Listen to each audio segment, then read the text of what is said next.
Hey everyone, today we're here at the Yewei'im Bom Trail. This is managed by the Bear Yuba Land Trust. It's about a 1 mile loop with very little elevation change, and this is one of the best examples of some of the more common trees that are around here, as well as how human disturbance has really impacted the plant communities in this area. So without further ado, let's head on down the trail. So not far from the parking lot over here is where you're going to have the most amount of human disturbance. You're going to have a lot more invasive species, and it's just a fact that wherever humans go, invasive species follow. And I wanted to point out, though this tree is just starting to bud out here, you'll notice these thorns on the side, and then these red berries here still attached to the tree. Now this one is a pretty bad invasive tree called hawthorn, and hawthorns end up spreading into wild areas because the birds love to eat these little red berries, and then they will end up pooping them out and germinating a new tree. And so it can take over, especially in riparian areas. And here you can see these thorns here are, oh, if I can get it to focus anyway. These thorns can be pretty gnarly too, so if you're walking past one and you manage to snag, your pants or something on it, you might find the hawthorn that way. And also, here's the old berries of one of our more common invasive species. That's the Himalayan blackberry. Here's the vine right here. You can recognize Himalayan blackberry from some of our native blackberries because Himalayan blackberry will have 5 leaflets here. 1, 2, 3, 4, 5, and also purple stems. Those are the 2 diagnostic features that I use. We do have a native blackberry. It has blue-green stems, and it can have 5 leaflets, but more often has 3. And also that one doesn't quite arch above the ground as much as this Himalayan blackberry does. It usually runs along the ground, and hence one of its common names is trailing blackberry. So yeah, the Himalayan blackberry is pretty much anywhere in the county where water is found, and then also in some dry lands, and it just makes these impenetrable thickets and really takes over the riparian areas. It's very difficult to remove. You have to remove all of the root from the ground. If you leave even a node of root behind, then it will just simply regrow from that point on. So and most of the places where it's growing are relatively inaccessible, and so it really makes it a challenge to remove. All right, so here we have another invasive blackberry species, and you can see it also sort of has purple stems, but this one's known as the cut leaf blackberry, and you can see the leaflets are very, very divided, and this one kind of stands out. One of the shames about these invasive species is just how delicious their berries are compared to the native one, and that's one of the reasons why it's over here, because the miners brought in these non-native blackberry species for food, and they're quite tasty. Also worth pointing out in this general area are these little rose bushes, and so they're just starting to leaf out here. Here's the rose hip. As far as I know, all rose hips are edible, and the problem with identifying roses is there's very few that have distinct features that you can use to get to a species. So if you look at this one, there are these little bracts on the end of the rose hip. And so one of the only roses that I can identify with confidence is the bald hip rose, and that one, as its name implies, lacks those little bracts there. Now, several of the other roses will hybridize with each other, with native species, with non-native species, and cultivars, and they end up with sort of intermediate characteristics, which make identification a real challenge. It's not really a group that I try to get down to species that often, but if you're up for the challenge, check out our roses. Okay, so I'm standing here in what's known as chaparral habitat, and chaparral is pretty much dominated by short-growing shrubs. It typically has rockier, shallower soils, and the vegetation is one of the easiest ways to tell that you are in chaparral. And 2 of the most common shrubs in our area that dominate the chaparral are the manzanitas and the ceanothus. Now, this ceanothus here is the buckbrush ceanothus. It's Ceanothus cuneatus, and you'll notice that it has sort of an arching habit to it, And if the deer haven't nipped it down and kept it sort of low to the ground, then you will often see this arching habit. And I want you also to notice that it has these gray bark and it has very tiny leathery leaves here. And so that's going to contrast it with some of the other ceanothus that are relatively common to come across in this area. However, the buckbrush is definitely the most common ceanothus shrub that we get at kind of the lower elevations, and certainly in the chaparral. And then over here on this manzanita, it's important to know with manzanitas that you will have a very difficult time identifying them if there are no flowers present. And this one is only just beginning to flower, but it's still giving me enough information to determine that this is the white leaf manzanita. One of the other common ones that looks very almost identical to the white leaf manzanita is the Indian manzanita. And so if we turn our attention to these little flowers here, one of the things to notice, and this is going to be hard to make out on the video, but the flower, it's what's known as a pedicel. It's the little stem that connects the flower. Above each pedicel, on the Indian manzanita, it will have a very prominent leafy bract. And a bract is, I mean, it's essentially just like a little pointy part above the flowers, to put it in less than technical terms. And the white leaf manzanita will completely lack that. And so if you have the flowers available for your inspection, then you should be able to tell the difference between the white leaf and the Indian manzanita. However, there are some, some experts who can tell just simply from the leaves.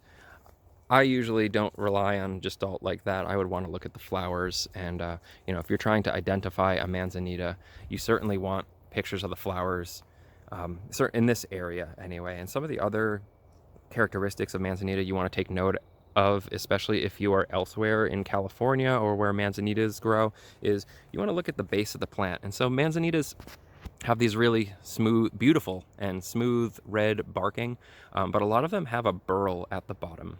And so a burl is just like a widened stem base essentially, and it's a fire adaptation. So when a fire would come through here, would come through an area where the manzanitas have burls, then the top growth may die back, but it'll regrow from the burl and regenerate itself. Now, it's to my knowledge, the manzanitas around here do not have burls. You can see this one has just a single stem going into the ground. All of these other ones, it might be hard to make out in the video, but join right above the ground, and then it looks like just a single trunk going into the ground. Meanwhile, if there was a burl, it would be out to here almost, a very fat growth at the bottom. And so even though this white leaf manzanita does not grow back after fire will actually kill it, one of the things, it's still dependent on the fire ecology. So these seeds inside the little fruits, if I can find some fruit still hanging on here from last year, here you go. They look like little apples, hence the name manzanita, little apple. The seeds really require fire to germinate. So year after year, this plant will be dropping seeds into the seed bank here, and when a fire comes through, it will clear out the living plants and it will germinate the next generation of seeds to come up and fill its place. Also in our area, it doesn't necessarily take fire to germinate those seeds. That's why you'll often see manzanitas in road cuts and where they're building houses or developing. It's because the treads on the tractors actually they crack the seed and provide enough disturbance to actually germinate those seeds. And as far as manzanitas go, the white leaf manzanita is fairly quickly growing. So yeah, there's your crash course in manzanitas. So this video is primarily going to be about the plants in the area. However, I'd be remiss if I did not point out a little plant-related phenomena. So if you look at the ground here in this duff layer, it's going to be hard to make out from without being here in person, but there's a little mound in the duff right about here. And then over here, there's yet another mound. And here, another mound. So these are things that mushroom people are very interested in, because if you were to find a mound like this and remove the dust a little bit, there's very likely a fungus growing underneath there. And so this one, I can already tell is a little old, so I'm going to move on to one of these other bumps over here and uncover it. Let's see.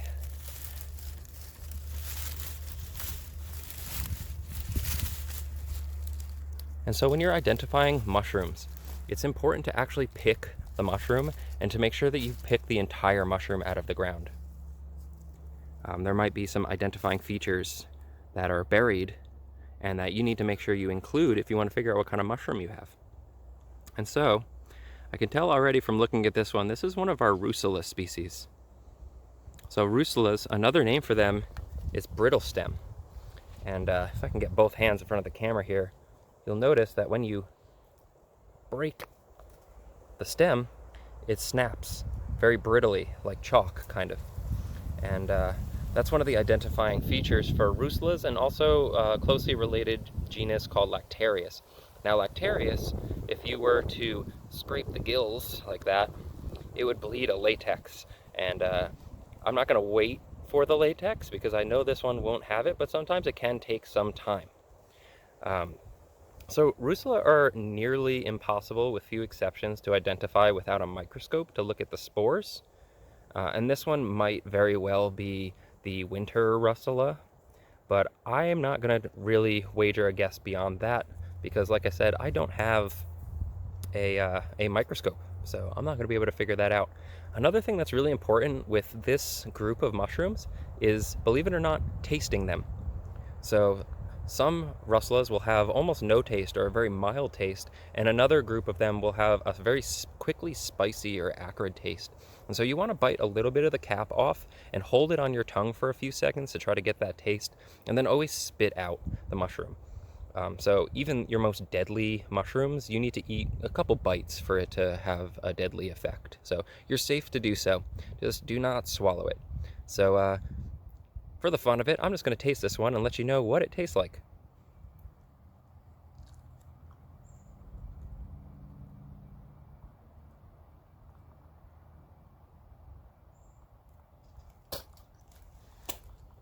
And yes, that was quickly spicy. So definitely this is not going to be one of your edible Russulas. And there are a couple edible Russulas. One that's really amazing is called the shrimp Russula. It has a purple, almost wine-colored cap and some purpling on the stem here, or the stipe. And then we'll also, when you give it a smell, it will smell like shrimp, hence the name. And it's a very delicious edible. But smelling mushrooms is also a very important aspect. You really want to use like all of your senses when you're identifying mushrooms. And also, it's important to take note of what plants are growing around it. And so usually just getting a shot of the duff around a mushroom is good enough. We can see there are pine needles, we can see there are oak leaves in the duff. And so we can know that it might very well be associated with the pine trees or the oak leaves in this area. And just wanted to mention that these Russulas do not have a smell.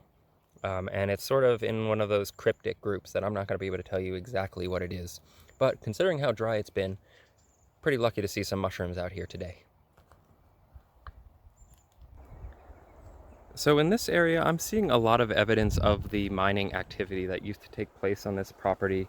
And if you're walking around and you see these piles of rocks everywhere, and they're sort of mounded in a very unnatural, swailing kind of way, it's a pretty good indication that you're in a former mine area. These are actually the waste rock, and they were just kind of piled around with disregard and left to sit. And you know, on some areas like this, you know, there might have been enough duff or plant material and weeds that have gotten going in to actually bury them slightly, but certainly it has this unnatural swale looking look to it. So yeah, it's one way to be aware of the mining legacy and the effects it's had on the environment here. So as we head out of the chaparral and we move more into the woodlands, I think it would be important for me to walk and talk, because we are going to see some interesting things. We have our first wildflower. This is one of the shooting stars. The genus is called Primula, and So they have these gorgeous little flowers, and when they first emerge, they are pointing upwards, and then they droop down to attract pollinators, and then once they've been pollinated, they point back upwards again. And so around here we have two almost identical looking species.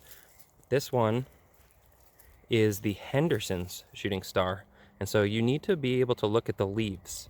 So Henderson's shooting star has more rounded leaf tips, and they're almost spoon-shaped. So they kind of taper down, like kind of gradually, and they're about as equally wide as they are long, give or take. Our other one is Padres shooting star, or the Primula clevelandii. Personally, I think that should be called Cleveland shooting star. And that one has a very, very thin petiole here. Petiole is like a little stem that connects a leaf to the rest of the plant. So that would be so skinny, and it would actually be much, much longer than this one is. And so they're actually really difficult to tease apart if you don't have both in front of you. But and I might even be wrong about it being Henderson's over Padres. And, you know, genetic testing is something that would definitely point that out. But I'm going to go ahead and call that Henderson's shooting star. It's a gorgeous early spring wildflower we have. And so moving on, I think it's probably important to talk about our oaks. So a lot of the oaks right now are dormant for the winter and are deciduous and have no leaves on them. However, that's not the case with the live oak. And so they're in the same genus. They're all Quercus species. They're all oaks essentially, but live oaks actually show a evergreen habit. And there's a couple other distinctions that can be made, but I think just whether or not it's deciduous and has sort of thinner leaves, or whether it's evergreen and has sort of thicker leathery leaves, is one of the easiest ways to tell if you have a live oak or say like a black oak. Now, when you're identifying oaks, it's always important to look at the underside of the leaf and to look at several leaves to those ends. So let's see if we can find a good example. You'll see how you have the same color green, or more or less the same color green, on the top and the bottom here. That's pointing to the fact that this is an interior live oak. We have two species around here, the interior live oak and the canyon live oak, and I'm sure we will see canyon live oak later on, so I'll be able to show you this, but the canyon live oak actually has like a silvery color, a very, very much lighter color to the underside of the leaves, and the interior live oak has basically the same color above and below the leaf.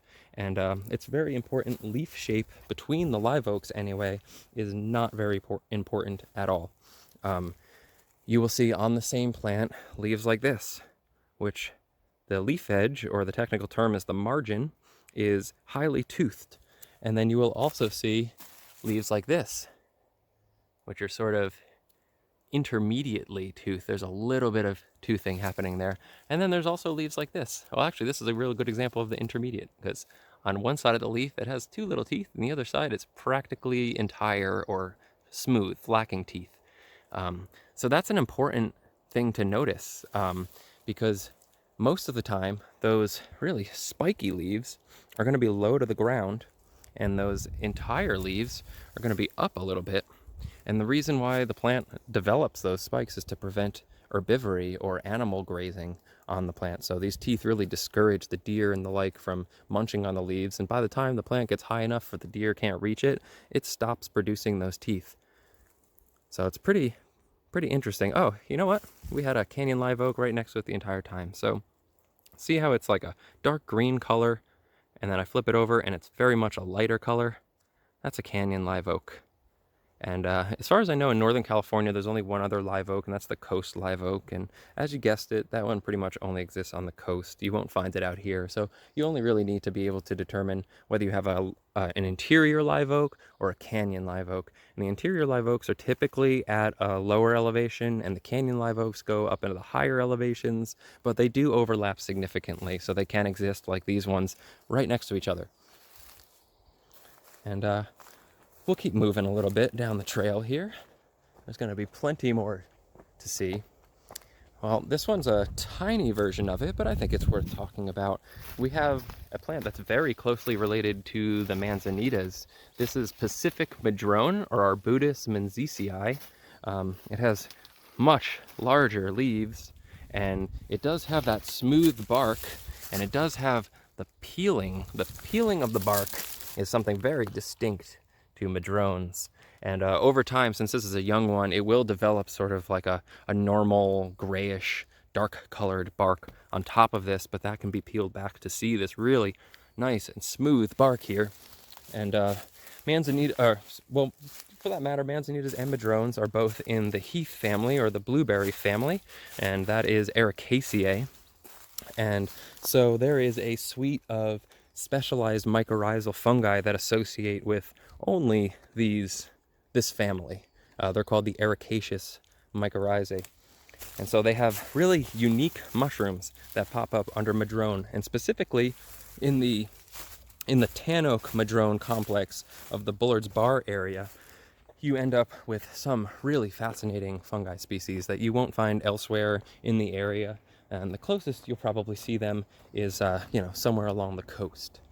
And here we have the inaccessible on the trail, the cultural area. There are some bark houses kind of mimicking the what the Nisenan or the Maidu did.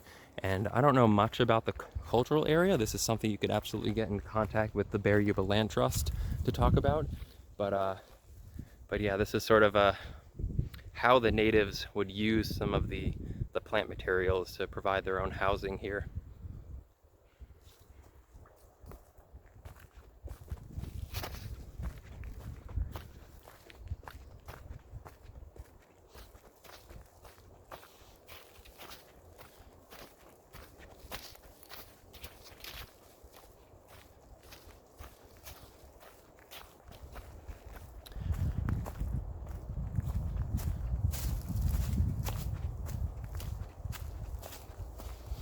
And so as we move down the trail here, and I'm going to step a little bit off trail just so I can demonstrate, we have one of our deciduous oaks. So, it has no leaves on it, and in this area, if it has no leaves, and you can determine it's an oak, then most likely what you've got is the black oak. We can look on the ground, and we could pick up one of the leaves, and we can tell for sure what we're looking at. Now, black oaks have pretty large deciduous leaves for an oak species, and you'll notice they are very deeply lobed, so the lobes go really deep into the leaf there, and then each one of those lobes is tipped with a sharp point. And so that's pretty diagnostic that you have a black oak. Now, there is a hybrid oak between the canyon live oak and this oak, and it will be mostly or partially evergreen, and the lobes on the leaf will be much less deep. So this whole section right here where my finger's showing will not be visible. It'll more connect up here, but it will still have those points on the tip of each lobe. So if you do find one of those, it's known as an oracle oak, and it's a pretty special tree to find around here. Now, as I'm walking around, there are also some more wildflowers here. We have this beautiful violet. And so if you see these leaves, oh, my hand is blocking the sun. These leaves right here on the violet are very distinctive. So there's only 2 species of violet that have divided leaves at all. And the round shape of this one gives it away as Shelton's violet. And so one thing to also notice with Shelton's violet, it does have yellow flowers, but if you turn the flower around, there's a little bit of purple blush on those top 2 petals. So next time you see these violets flowering, make sure you look at the back of the flower and notice whether it's purple or whether it's yellow. That's pretty important diagnostic factors. And we do have a bunch of violets in this area, so we're very lucky in that sense. And I'm going to be careful around here because there is some poison oak where I'm standing, but I do want to point out this plant right here. That is our Cardamine californica, or our milkmaids. It's one of the earliest spring flowers. This one is related to broccoli and mustard. It's in the Brassicaceae family. And with these flowers, you want to notice a couple things. It has 4 petals, and it has 6 stamens, And of those 6 stamens, 4 of them are long and 2 of them are short. And it's going to be pretty much impossible to show it over the video. But in fact, those 4 right there are longer, and then you can kind of see the shorter one buried down in the flower there. And that's a characteristic of all brassica families, or all brassica plants rather. And it's important to look at the leaves of these ones, because there's a couple specialty cardamom plants, ones that grow only in serpentine, ones that have highly divided leaves, ones that have almost mitten-shaped, heart-shaped leaves. And so you really want to look at the whole plant to figure out what it is. Now this one, the California bittercrest is one of the names, or milkmaids. It's found pretty much all over California, and it's fairly common early in the spring. One of the other cool things about the brassica family is they have several flowers, and the first ones to open are at the bottom, and the new flowers are at the top. And so by the time these last flowers are opening, these ones at the bottom already have their little seed pods going. And so with that, we'll keep moving. I don't know if you can make it out, but there is a nice little patch of those milkmaids in this area, and violets for that matter, growing with the let's see, what is this? This is the pink honeysuckle. Pink honeysuckle is this vining plant right here with the hairy leaves. It's really, really abundant everywhere. In the higher elevations, it grows pretty much in the shade, and has beautiful pink flowers and then red berries eventually that the birds just relish. And yeah, there is poison oak around here. Let's see if I can find a good poison oak, just in case you're unfamiliar. Poison oak, where are you? Aha! So there you are. There's your 3 leaves, let it be, poison oak, just emerging for the year. And we also have this little plant right here, which I hope you do know of. This is the Scotch broom. Really, really terrible, invasive, presents a lot of fire danger, has a lot of volatile oils that can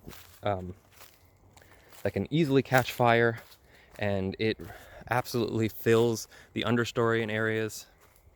Here's an example of a stand of Scotch broom, and it crowds out all of the native plants. It's really no good. And it really possesses quite the challenge to control, because those seeds, when it drops seeds, they can stay in the soil for 40 to 80 years. And so even if you were to remove every bit out here of the Scotch broom, it will just continue to come back for about 40 to 80 years. And that's a really gorgeous milkmaids there. And you'll notice some of them are white and some of them have like a purple tint to it. And that's why flower color is not really a very important aspect of identifying flowers. It's a little frustrating when you have a field guide and it's separated by flower color, because there can be a lot of variation in one plant.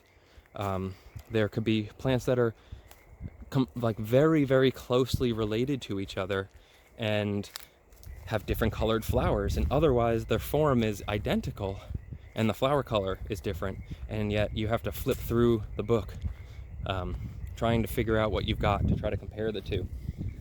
So we've now come across another one of our Ceanothus species, and if you remember the buckbrush Ceanothus, which was quite tall and arching, this one is very, very low to the ground.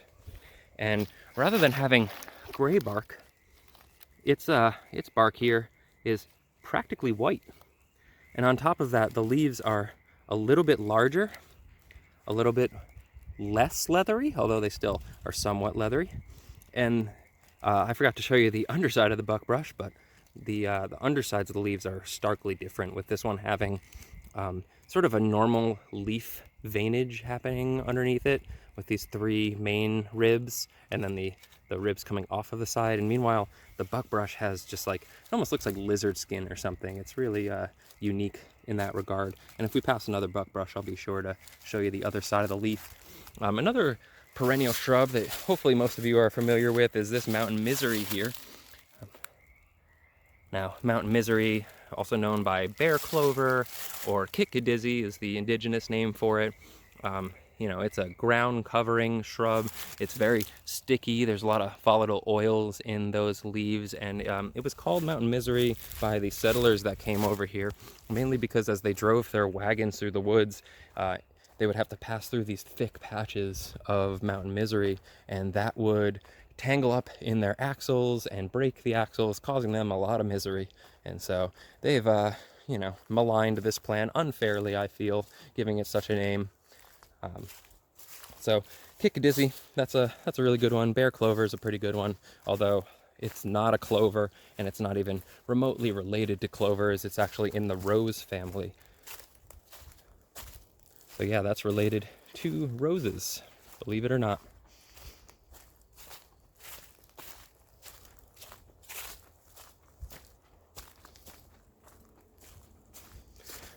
We got another little mushroom here. And you can see that it's another russula. I'm not going to pick this one because I know what it is. Another russula, but this one's got a cream cap. And so I have no idea my russulas. Need a microscope to figure them out. But yeah, surprisingly, still some mushroom activity.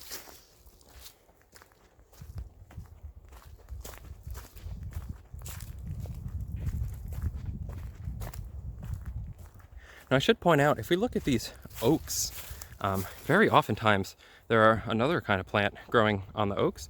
There are these mosses. And if we look sort of down the hill here, we have our black oak, which is covered in a different kind of moss, one that's fairly common around here. These are the little ones that when it's moist out, they spread out and they look like little Christmas trees. This is the Dendroalcea moss. Dendroalcea albatina, I believe is how you pronounce it. And one thing to pay attention to is your oaks, pretty much all seem to have some degree of moss growing on them.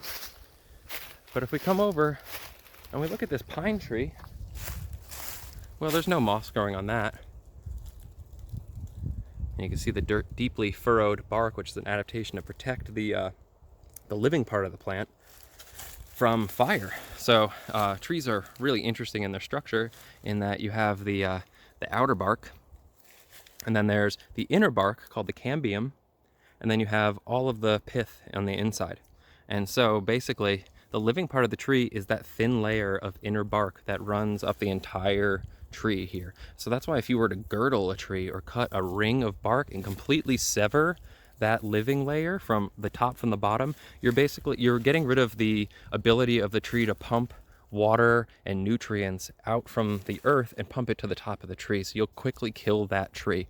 And it also is worth noticing that tree bark, especially oaks, are home to a whole suite of other organisms, including these lichens here. So you have this lichen, you have different species of lichen right there, and I'm sure there's more happening on here. So lichens are a symbiotic organism between a fungi and, oh, there's another lichen. It's a fungi and a algae and or a cyanobacteria. And so you can see these little discs on there. Those are actually the reproductive parts of the lichen. So that's where the spores are being made. And so lichens are named for their fungal counterpart rather than the algae or bacterial counterpart. And so the algae is making the food for the fungi. So it's photosynthesizing and it's making sugars and carbohydrates from the sunlight. And then the fungi is protecting the algae. It's giving it structure. It's preventing the algae from drying out and rendering its photosynthesis capabilities useless. So it's a wonderful symbiotic organism. And lichens are just everywhere. They're on the ground, they're on rock surfaces, they're on tree bark, you name it, there's a lichen that grows on it. So try to pay attention to those next time you're out. Here we have a nice little patch of soap plant or soap root. This is the new growth of the plant. It arises from a bulb in the ground. It gets its name because the plant contains saponins, which is the same things in your soaps. So if you add this to some water and you lather it up, you'll get some suds going. And eventually this plant will grow out and have about a foot wide spread on the ground, and then you'll get a 6 to 7 to 8 foot tall flower spike with these beautiful white flowers that open up in the evenings, and they are pollinated by moths at night, among other things. There's also bees on them, and they're just absolutely gorgeous plants. And if you come across a stand of them, it's something, when they're in flower anyway, it's something to behold. That was one that the Native Americans used so much that they actually planted it.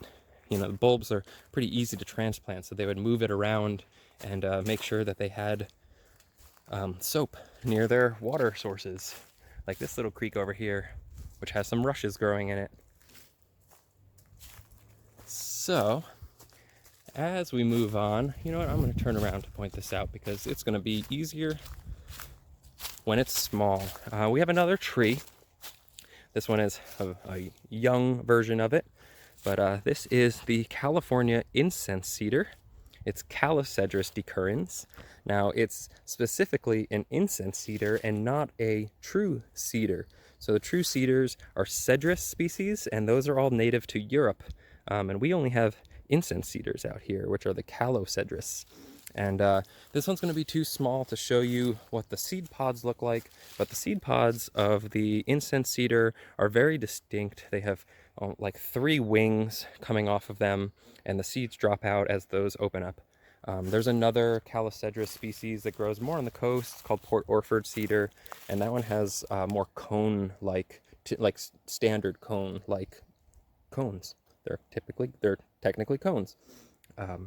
And that one's under threat. It's got a pretty bad disease that's been wiping it out in its native habitat. And luckily it is in cultivation, and we even have a few planted in our area, though it doesn't really thrive, it doesn't really spread. You can see one, if you're lucky, at Empire Mine. And so it's important to notice that where you get water, like this little spring here, you get different plants. And so most of these trees are adapted to very dry conditions. They either have a really long taproot that can reach down and hit the water table and support it, or they're just fine, you know, not absorbing any water during that time and going dormant and shutting down most of their growth. But where there's water, you get water-loving plants, like these rushes here. And rushes are, you know, not grasses. They have rounded, for the most part, rounded, sort of thick, leathery leaves, and they grow where there's water. We also have, you know what, I'm not even sure what this one is. This is our first mystery. So, yeah, certainly it's growing where it's wet and growing in these nice little patches. I thought for a second it might be a mint family plant because it has opposite leaves here, meaning that the leaves come out of opposite sides of the stems, and contrasting with alternate, which go up the stem, alternating which side of the stem they grow on. But it does not have square stems, which is another thing that's diagnostic of your mint family plants. So I'm not sure what this one is. I'm just gonna be comfortable in the mystery of it. But I did notice when I was looking at that, we have some little bryophytes here. And bryophytes are like your mosses, your hornworts, your liverworts. These are the thallus of the liverworts. And so this doesn't have any reproductive structures on it, so I don't know which liverwort it is. But I do know that it is a liverwort, and they are just only in wet areas or only appear during the wet season. And yeah, they're an organism in need of a lot more study and understanding. But they're very cool to look at with a hand lens and look at the details up close. And I should point out, while we're here, that we have a little fern emerging. So this one has opposite fronds, right? These fronds are coming up. They're sort of unfurling as they go. These little leaflets are on opposite sides. That's called being pinnate. And sorry if I'm not focusing on the subject here, but I'm trying to talk and shoot video at the same time. Anyway, so if these were just solid on opposite ends of the stems, we'd call that being pinnate. But see how these are divided again? And those little divisions are also separate, or also opposite, rather. That's called being twice pinnate. And in fact, some ferns can even have another division called thrice pinnate. And I can tell you what this fern is simply for the fact that there is no evergreen activity happening. This is emerging for the year. So it's gone dormant in the winter and is growing anew in the spring. And that, coupled with the leaf shape of being twice pinnate, coupled with the fact that it's growing in a wet area, means that this is the lady fern. This is a Thyrum filix feminina. I think that's the scientific name anyway. And so lady ferns always grow in wet areas, and they go winter dormant. Really, there's only one other fern that you could confuse this with in this area, and that's the wood fern. And it does look fairly similar. However, it's really apparent in the wintertime because you won't see lady ferns in the wintertime, but you will see wood ferns. They do have an evergreen nature. And ferns are one of my favorite things. They're absolutely fascinating. They are ancient lineages of plants that are still sticking around. They produce with spores rather than seeds. And so they are older than your conifers, but not older than some of the... Well, actually, you know what? One of the interesting things about the early ferns is they used to be the size of trees. And now we don't have very many tree ferns left. Oh, there's a little spider. Now that's cool. That's some kind of... I don't even know what kind of spider that is.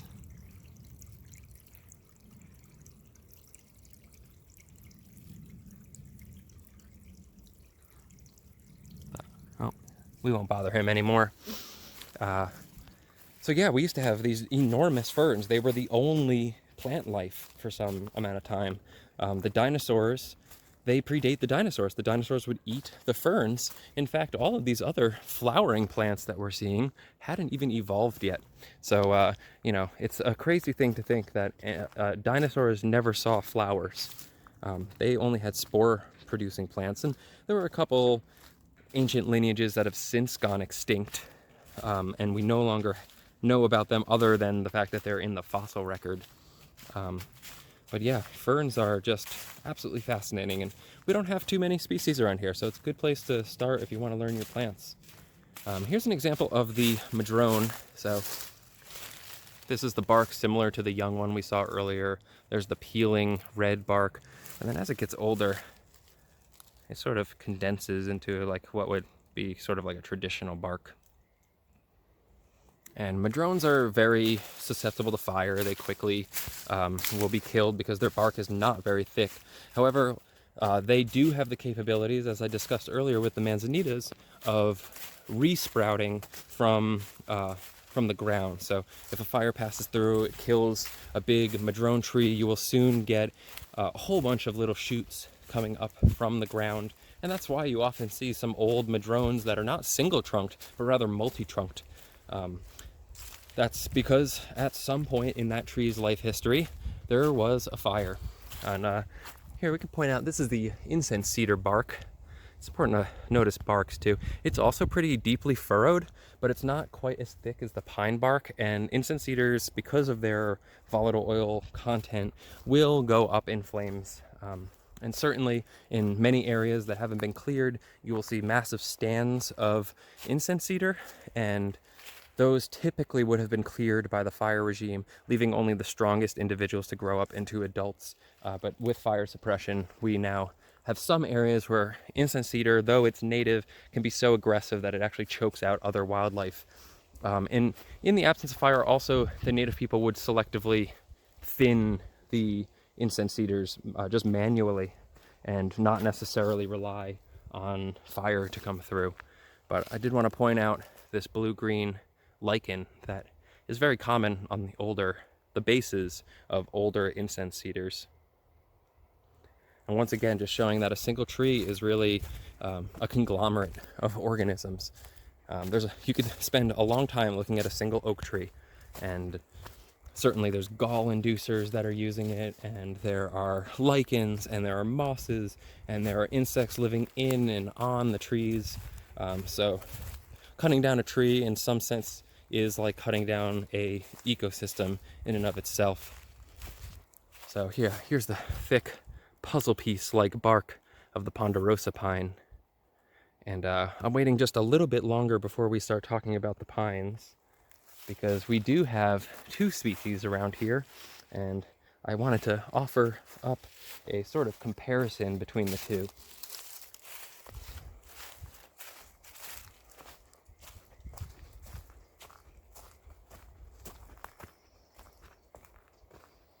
Just pointing out another little neat fungus.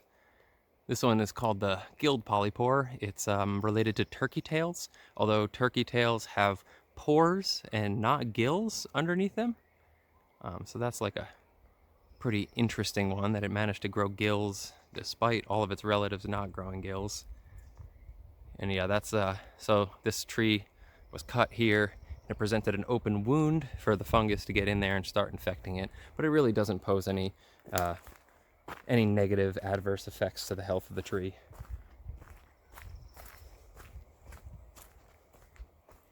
So here's a black oak that still has some of its leaves, old leaves from last year, hanging on, showing that it is indeed deciduous. And compare it to those live oaks over there, which are still nice, bright, and green.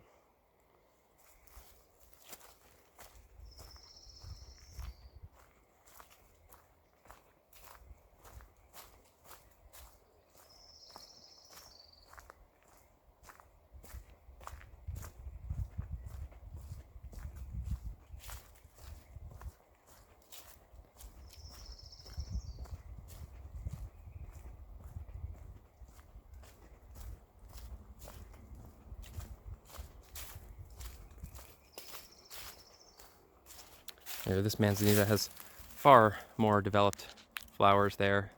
So now you can see no bracts whatsoever above each of those flowers.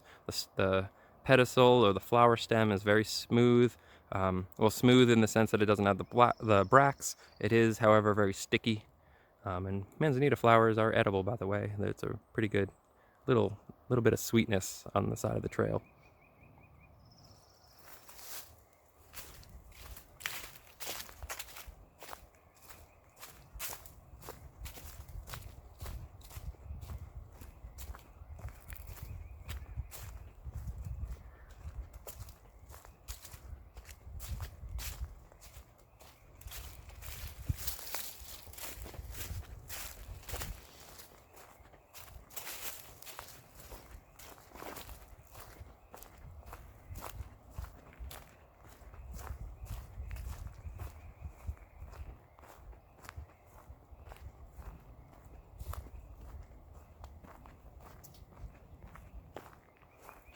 And here we have a pine, but as they did some clearing in this area, they nicked it with one of the bulldozers, put this big wound in here, and then, so you can see that's the inner bark, and then it bled out this sap, this resin, and that resin and insects landing in it, like that fly right there, getting trapped in the sticky part of it, and then having that become fossilized is where you get amber from.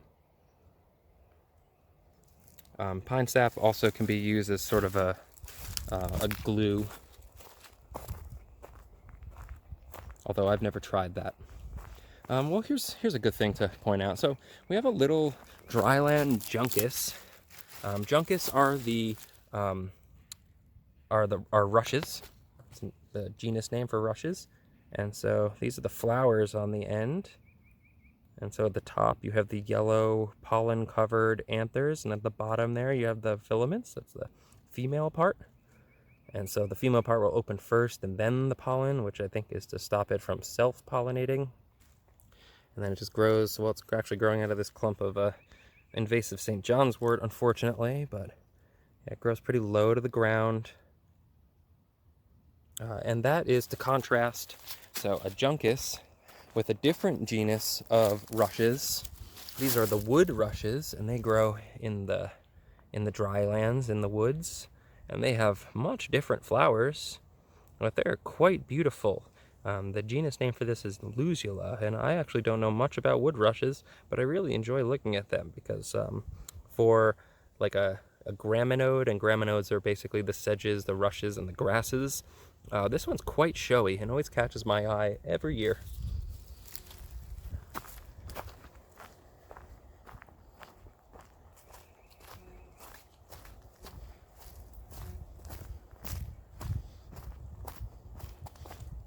All right, well, we have another beautiful flowering plant right now, and it truly is spring. Right here, we have one of the Berberis species, and Berberis is one of those genuses, or genera rather. Genera is the plural of genus. That's sort of understudied and not well understood. Now, I would look at this for the most part and say that this is the Oregon grape, but also you'll notice it's got very wavy leaf edges, which actually might point to the fact that it's the Dictoya, Berberis dictoya, rather than being Berberis aquifolium. And then we have at least another species called Berberis repens, which is the creeping Oregon grape, but that's almost certainly not this one, because that one has rounded leaves and grows much lower to the ground. This one's about 2.5 feet tall or so. And so you get these really beautiful yellow flowers on your Oregon grape, one of the earliest ones. And then you get little dark blue berries, which is where it gets its name Oregon grape from, even though it's not related to grapes whatsoever. It's very tart, but somewhat edible. And then the other thing to notice is those major spikes on there, the evergreen nature. This one is completely safe from the deer. The deer will not mess with this one, and it's not fun for them to eat. And the reason, you can see if I step back, it's creating like a little bit of a patch here. So this one will spread with underground runners. And so this is a really good landscaping plant, because you can plant one of them and then wait for the next one, one of the little babies to come up, and then you could dig that out and move it around. And it's really good for like things like erosion control and whatnot. Well, here's another conifer that's really important to point out. This is our white fir. And white fir differs from the pines. Here I'm holding a pine needle in my hand. So let's see, these are the pine needles, right? And you see how there's 3 needles on, this is called a fascicle when all the needles are joined. And this one has just a single needle, and they're much smaller. And white fir will, at least when they're young like this, will hold their needles out to the side of the stem and grows with almost like a very plain, plane, plain growth, as opposed to, we also have a Douglas fir, which is not a true fir, but that one, all of the branches are very droopy, and you can usually tell them apart just from how the branching is happening. And white fir are fairly uncommon at this elevation, but you get above 3,500 feet or so, and they start showing up a lot more, and they eventually become the dominant tree, at least until you hit the red fir forest of like the passes and higher elevations above like 5,000 feet or so. So this is the white fir, Abies concolor, which con color makes me think without color, makes me think white. So that's one easy way to remember the scientific name of that one.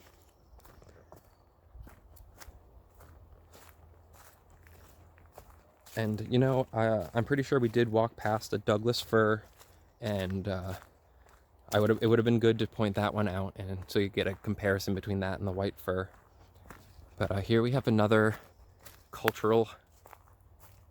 I guess this was built by the cultural center here to show what some of the housing of the Nisenan looked like prior to the settlers getting here. This one's made of bark and some logs.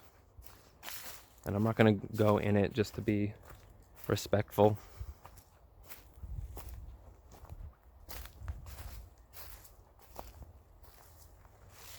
And that's not a great shot because I'm shooting into the sun, but yeah, different housing structures. You can see that the between the logs here that were stacked, that were patched up with mud.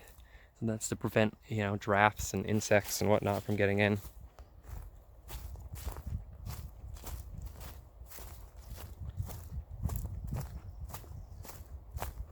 Okay, and so we have reached the time to talk about pines. So in this area, we're only really going to have 2 species of native pines. And so we're going to have the ponderosa pine. I showed you the bark of the ponderosa pine earlier. It had a very puzzle piece shaped. It was very furrowed, and the plates of it were quite large. Well, this is the bark of the sugar pine. So I'll point out so you can kind of see sugar pines have really interesting branching. The needles are much, much smaller than the ponderosa pine. I always like to say the ponderosa pine kind of looks like a chimney sweep brush. Big poofs of needles. And the ponderosa pine has these little poofs of needles, but much larger spread of branching up there. Hopefully you can make that out. Compared to the ponderosa pine, let's see, can we see a ponderosa? So ponderosas over there in the different distance, much smaller branches, big old poofs of needles at the end of each one. And then the sugar pine is little poofs of needles and longer branches. And so I'm going to try to find a pine needle. We have pine needle comparison. Okay, so we have the ponderosa pine right here.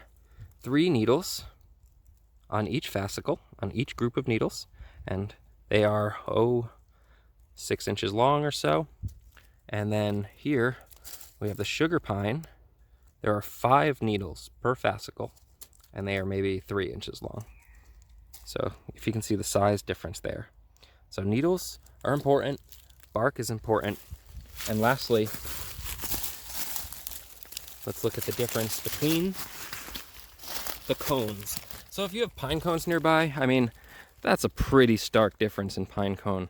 We have the ponderosa pine here on the left and the sugar pine over here. Now the sugar pine is the longest pine cone in the world, and it has enormous and delicious pine nuts which exist inside each of these little bracts on the cone.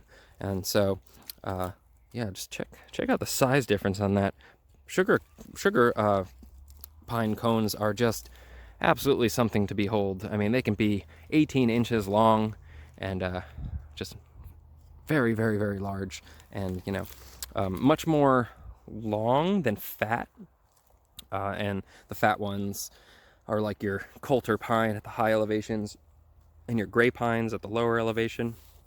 And another thing to notice is we have another pine which looks almost exactly like the ponderosa pine, and though it's typically found at the higher elevations, it can exist down here at about, what are we at, 2,500 to 3,000 feet or so. And one easy way to tell is to hold it in your hand and to roll it around. And there's an old saying, prickly ponderosa, gentle Jeffrey. Now this one is quite prickly. It's got these little tiny spines there that point out. And so as you roll it around in your hand, it'll give you a little pinch. So that's one way to tell that you have a ponderosa pine. And if you were to roll it in your hand and it were to be smooth, and you know, it's typically this size pine cone, the needles and the bark look very much alike. If it does not have those prickles, then you're most likely looking at a Jeffrey pine. And one other thing you could do is smell the bark. So Jeffrey pines have like a faint vanilla smell to them, and especially in the hot summer months, you really get that vanilla smell off of it. And ponderosa pine has much more of like a pitch smell, or pretty much lacks a smell. Now, I should mention, and because there are no strict rules anywhere in nature, there's always an exception no matter what you do. There is a population of ponderosa pine, and that grows in the Bonnie Doon area just outside of Santa Cruz. Now, they are genetically ponderosa pines. However, if you were to pick up one of those pine cones and roll it between your hands, you would notice that it is smooth, just like the Jeffrey pine. And as far as I know, it's not understood why that's the case. It's not understood whether that represents a separate species or a subspecies of ponderosa. But it's just one of nature's little mysteries that makes this whole world endlessly fascinating to me, surely. And for some reason, I don't quite understand why. Along this portion of the trail, they've done controlled burning, and they've spread out the embers on the trail. So that's why the trail here has got that black hue, and they've definitely done a decent amount of clearing in this area, no doubt trying to prevent the overgrowth that tends to happen in these areas. There's a burn pit, and they just like shoveled out the ash everywhere. And yeah, some quite large trees that they've cut down in this area. But But hey, if you don't want to let a enormous fire come through, I mean, you have to kind of clear the trees. There's no two ways about it. Here's a good example of a rock-dwelling lichen, along with some mosses. So even rocks are habitat to a bunch of different kinds of creatures. Here's a little tiny plant that is just getting going. This one's in the carrot family, and it's known as Hartwig's tauscha, or Hartwig's umbrella wort. I feel like umbrella wort is a bit of a mouthful, and tauscha is just fine. And besides, the scientific name is Tauscha hartwigii, Hartwig's tauscha. So it's a pretty easy one to remember. And I'm always really enamored with the little teeth on the edge of each leaf, which if you come out and you see one of these after a rainstorm, it will often just have a little raindrop on the edge of every little leaf, or every little tooth. And makes for a really good photo. So I think it's quite beautiful. And so at this point on the trail, there's just been a lot of disturbance. There's not a lot of like old growth stuff happening. There are more Shelton's violets here, and they will grow in the sun or the shade. And look at those really divided circular leaves. We have another violet, which is colored. The flower is colored pretty much the same, but the leaves look like little hands or little mittens. That one's the pine violet, and it also blooms a little later than the Shelton's violet. So, look for that one in about May or so. That might be coming up. It also blooms much longer into the season, whereby the Shelton's violet, dies back below the ground and just waits till next year to come out. It's one of the first violets we get.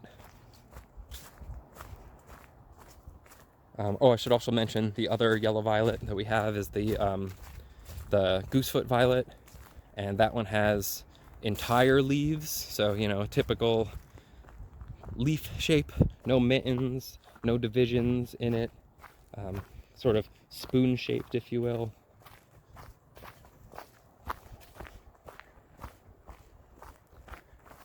Nice little patch of violets there.